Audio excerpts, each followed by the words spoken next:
Hey friends, if you're tired of standing in front of the fridge at 5 o'clock wondering what's for dinner, this video is for you.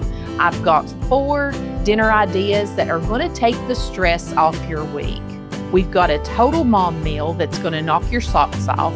I'm talking about a chili cheese Frito Taco Bake, plus a crispy lemon pepper fried chicken that's juicy, golden, and oh so easy, and some shortcut sides to go with it. Also got a creamy Italian Marry Me chicken casserole that you can just dump and bake in minutes. And a sheet pan gnocchi, vegetable kielbasa dinner that practically cleans itself up. I'm Mel, welcome home. This is your ready-made meal plan. Quick, easy, full of flavor, and just enough wiggle room for that inevitable pizza night. Let's get to cooking. Look at this little casserole dish full of ingredients and tell me these are not things that you see in your pantry every day. Tonight, we're taking these ingredients along with a pound of ground beef, and we're going to make us a taco bake. If you're around my age, your mom had some sort of version of this kind of meal that she pulled out on those very Mondayest of Mondays. While our ground beef is heating up, I'm going to combine half of this can of cheddar cheese soup along with a 1/4 cup of milk.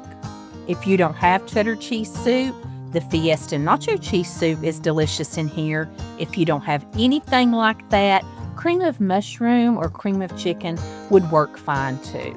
It just won't be quite as cheesy. And I'm just going to throw mine in the microwave to kind of warm it up. You could do this on top of the stove if you want to. But this is dishwasher safe. This is almost finished browning. I'm going to gather it and get out most of this excess grease. All you're doing here with this ground beef is basically making taco meat. And the way I like to make taco meat is with 1 package of this store brand taco seasoning. Whatever brand you have or whatever you like to use is fine. But instead of adding the 2/3 cup water that the package calls for, I've been adding an 8-ounce can of tomato sauce. I wish for the life of me I could remember who I saw do that. It was either somebody on Instagram or TikTok. It gives the flavor of your taco meat such a richness, and it's just delicious. It just really has been a game changer for me. And it even changes the consistency of your meat. It's good. Just try it. If you haven't, just try it one time. And you can always go back to doing it with water if you want to, but I love this. And you're just going to let this get all simmery and warm together for a few minutes. I'm taking an 8x8 little baker, and I'm going to spray it with some nonstick spray. Better watch closely or you might miss this one. It's pretty quick. I've got a bag of chili cheese Fritos. Putting them in the bottom of this casserole dish. I used almost that whole bag, just left enough out for me to have tomorrow with lunch. Now we're going to spread that pound of taco meat. Oh, this would be good with sloppy joes too. Or you could put spaghetti under there and use spaghetti meat. Sauce meat, you know what I mean. Like I said, every mom has a million variations of this little recipe right here.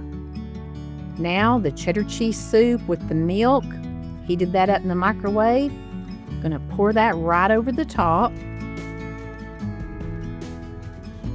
Velveeta would also be a good substitute right in here. We're gonna top it with 1 cup of shredded mozzarella cheese. And this dish would probably serve about 6 people. We'll definitely have some of this later in the week for leftovers.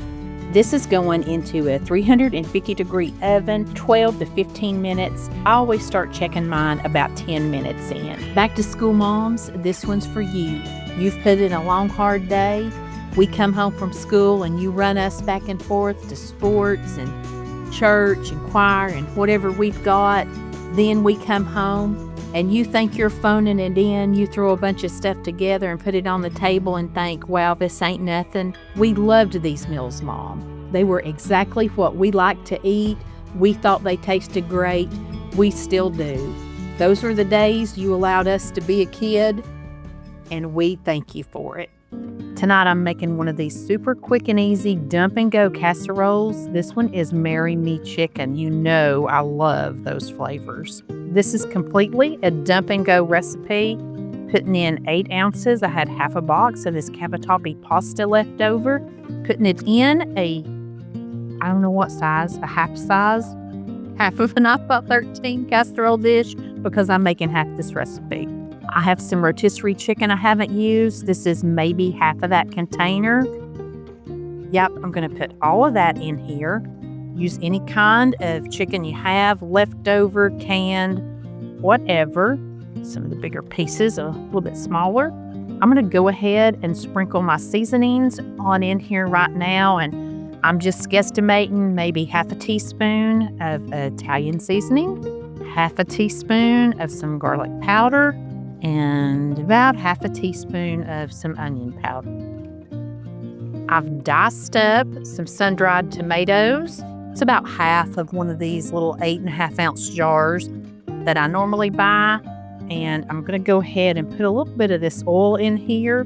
These come julienne cut, but I just wanted them a little bit smaller in a bite size. But that oil, that's where all of the flavor lives in these little babies. I've got some spinach here. I'm just going to put just one little handful in. And now I'm going to put in about 16 ounces of chicken broth, which is about half of this large carton I have here. I'm kind of just mushing everything down in here. You don't really have to stir it up super good just yet, but you want to make sure that your noodles are down in this chicken broth because that is how they are going to cook up. They're going to absorb that broth and cook while they're in the oven. And I think I'm going to add just a little bit more. I've got a half of a block, 4 ounces of cream cheese. I just went ahead and cubed it up.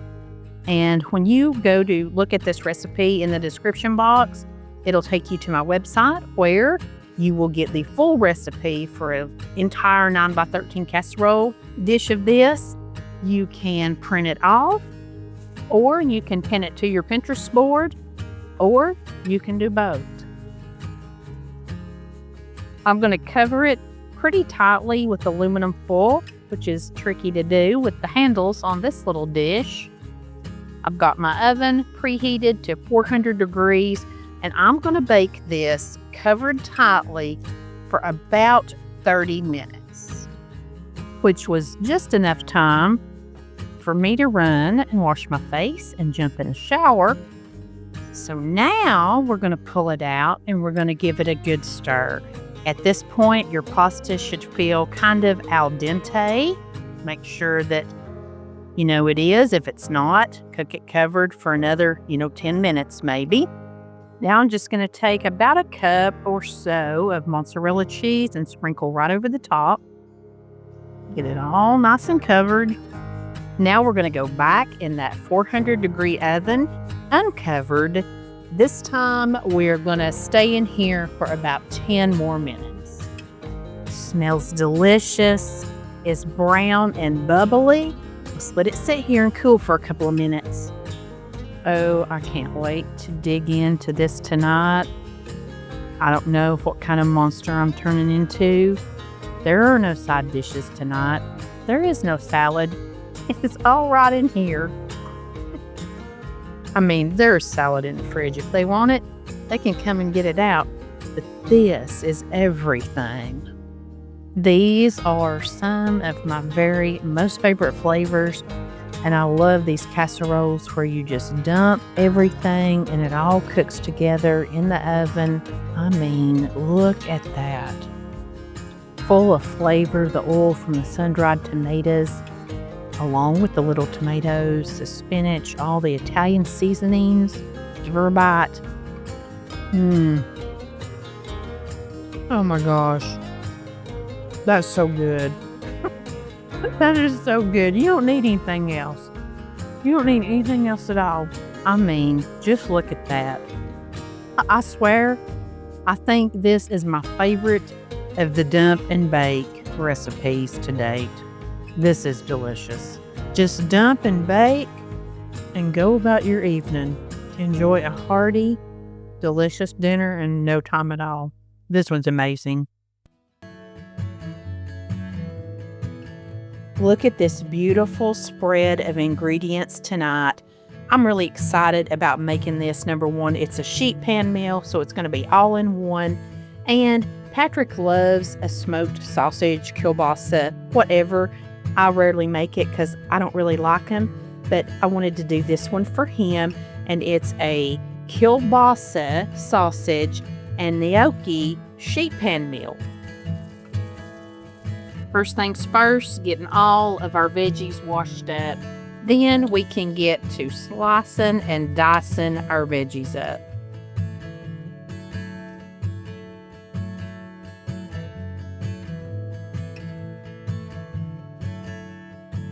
I'm just taking 2 bell peppers and I'm just slicing them in about 1-inch pieces. This is a tip I shared in my last video, but I'll share it again.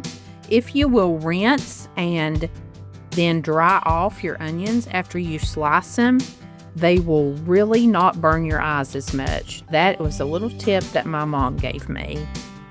And I'm just doing about half of this little red onion in slices about that big. I'm going to go ahead and cut my little cherry tomatoes in half. These were oblong and really big, not the little small ones I normally get. This recipe said to take a 14-ounce smoked sausage and cut it into 6 pieces. I think mine ended up being about 12 ounces, but I think I'm also going to slice these in half. I have been enjoying sheet pan meals so much, I bought me a gigantic sheet pan. I'll put the measurements up on the screen. I actually got this at Ollie's discount store. It's made by Baker's Secret. Sometimes it's a little lightweight and it'll kind of like bump up on one end when it's in the oven. But hey, it gets the job done. And I'm putting some parchment paper down. Normally, I buy this on the roll, but last time it was these reusable, it says, parchment pre-cut sheets. So it takes 2 of them. And that's just for easy cleanup for me. I'm sure if you didn't have parchment sheets, if you just took some aluminum foil and sprayed it down, it would probably work just as well. I've got a 16-ounce container of this potato gnocchi. If you've never used this, you find it around where pastas and things like that are in your grocery store. This recipe called for 2 14 or 12 ounce, but I'm just using 1 16-ounce container of it. Now I'm putting my peppers and onions, the tomatoes too. And you don't have to be real precise yet. We are going to mix it all up again. I'm going to throw a couple little spoonfuls of some minced garlic in here. Now I'm just taking a nice drizzle, probably about 2 tablespoons of olive oil, getting that all across the top. Then I'm just going to mix it all up. Want to make sure everything's got a little bit of olive oil on it. You could definitely do this in a bowl before you even put it down here to spread it out, but I'm just going for easy cleanup tonight. Me and Maddie and my mama are going to see the new Little Mermaid tonight. You don't ever get too old for stuff like that. I can't wait. Now that I've got it all coated, I am going to go ahead and hit mine with a little bit of salt and pepper. The recipe kind of waits to the end to do this, but I want some on it now. Now we're taking our sausages and we're just going to lay them right across the top of all of our veggies. My rosemary sprigs are nice and big, so I'm actually going to break them in half, and I'm just going to lay them right down in here. And I'm going to put this in the oven for about 25 minutes. And then I'm going to stir it about halfway through, put it back in and let it finish cooking off. Now we're just going to take some fresh spinach. This is not baby spinach. It's a little bit bigger leaf, but it'll be fine. We're just going to put this over the top, spread it out evenly. I'm going to grab my rosemary out of here too. I forgot about that. Another thing I forgot to mention was that if you are using frozen gnocchi, don't thaw it before you get started. Just leave it like it is, and it works out fine. I'm going to go back in the oven for about 2 minutes. Now we are going to stir it right back up. This smells so good, and it looks so pretty. I'm going to give it another little dose of salt and pepper. Y'all thought I forgot about that fresh basil, didn't you? Got it all kind of chopped up, and I'm going to sprinkle it on. Then I'm taking a little bit of shredded Parmesan cheese, sprinkling it all over the top. Look how beautiful the colors are when this is all plated up. This is gorgeous. Let me get some spinach, tomato, and a little piece of this bell pepper. And let's try gnocchi too. See if I can get all that in my mouth. That's a good flavor. Be careful that you make sure and get all your gnocchis covered good with oil, because I have a few that are kind of toasty. And I don't like this, or I haven't liked this. But I'm going to try this piece of sausage here. See if my taste has changed. It ain't my favorite. It's good. I mean, like, it's a good flavor. It's a texture thing for me. I'm just not crazy about it. But it has a good flavor. If you like sausages, you'll love it in here. Now see, if I'd had chicken in here, that would have been more up my alley. But this has a really good flavor. This is from Aldi. But like I said, it's texture. That's some reason I don't eat hot dogs. Right there. But this is delicious. Give it a try. Tonight I'm making a brand new chicken recipe, brand new to me.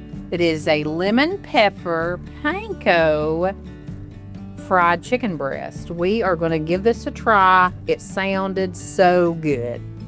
Now we're going to mix up our breading for our chicken. I'm doing a cup of panko breadcrumbs. These are unseasoned. I just like to keep them unseasoned and then put whatever I want in them. But if you have seasoned, I'm sure it's fine. I'm using about 1/8 of a cup of grated Parmesan cheese, using a tablespoon of lemon pepper seasoning, and this is really good. I will link the website where I buy this. It's a guy locally. It's called the Lawman Rub Company. He has a lot of great rubs for the smoker. I'm going to use a teaspoon of garlic powder, 1 teaspoon of paprika, and about 1/2 teaspoon of some dried parsley. Now we're just going to incorporate all that together.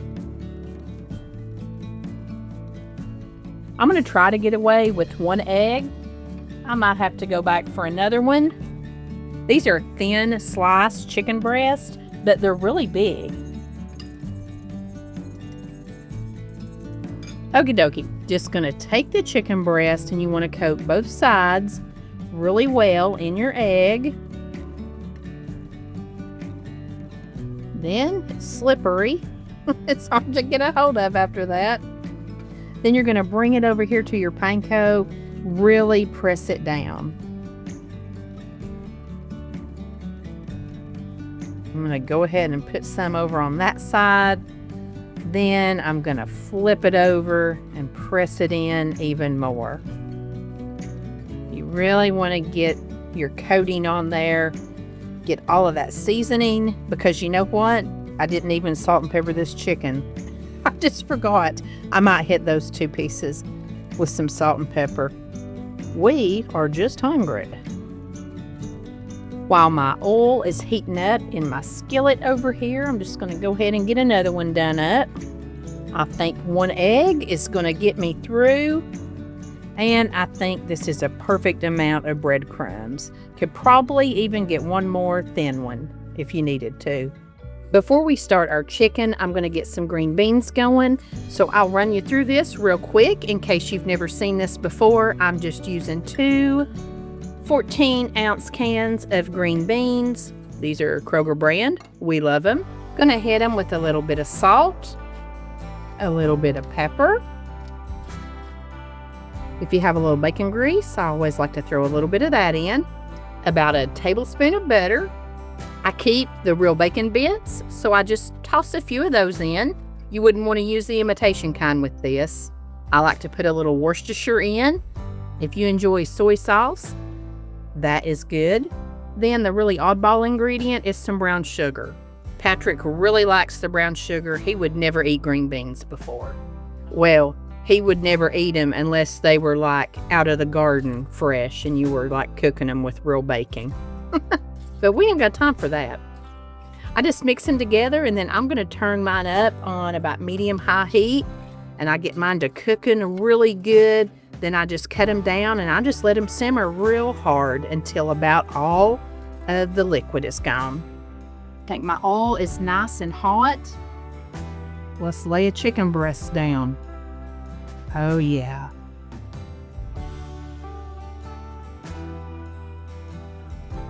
I may not be able to fit all these in here at one time. Let's lay another big bad boy in here.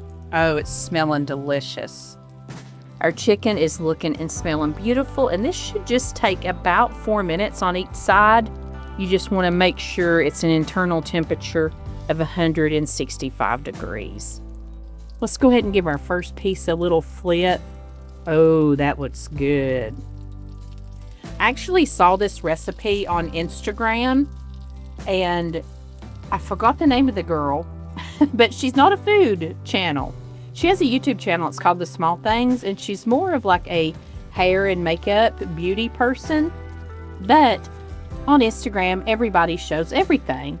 And she was making this for her family, and it looked delicious. I mean, look how delicious it looks. And it sounded wonderful. So I was just copied that recipe down, and I'll leave her Instagram and YouTube links below for you. You might enjoy her channel as well. Look at that. This looks so good. Standing here frying this chicken got me to thinking also about last week's video when I asked that about electric skillets. Y'all were cracking me up. Everybody remembered electric skillets. Some of you still had one, and I'm kind of on the fence here. I'm thinking I'm going to have to get me an electric skillet. Imagine how I could have fried all of these up together in a big old electric skillet. The only drawback was they were such a monster to worship, wasn't they? To go along the side, I just did some steamable corn in the microwave. I just like to season it up with a little salt and pepper and put a little pat of butter in it and let it get all melted down. This was a wonderful, easy comfort meal. This chicken is absolutely delicious. Lemon pepper is something that I always thought of just using in grilling or bacon, but I've never fried chicken coated with a crunchy coating and lemon pepper. This was so bright and delicious. You have to try it. It is so juicy. I just wanted to show you how pretty it fried up, and it was so, so good, especially it being a thin breast. It was done in absolutely no time. This is a perfect meal for a night where you don't have much time, but you want something home style. If this video helped take a little bit of stress off of you, I've got plenty more where that came from. I'll link the rest of the ready-made meal plan videos down below and on the screen here so you can keep your meal train rolling. Friends, thanks so much for spending a little bit of time with me today. I appreciate you. And until next time, I send you love from my kitchen.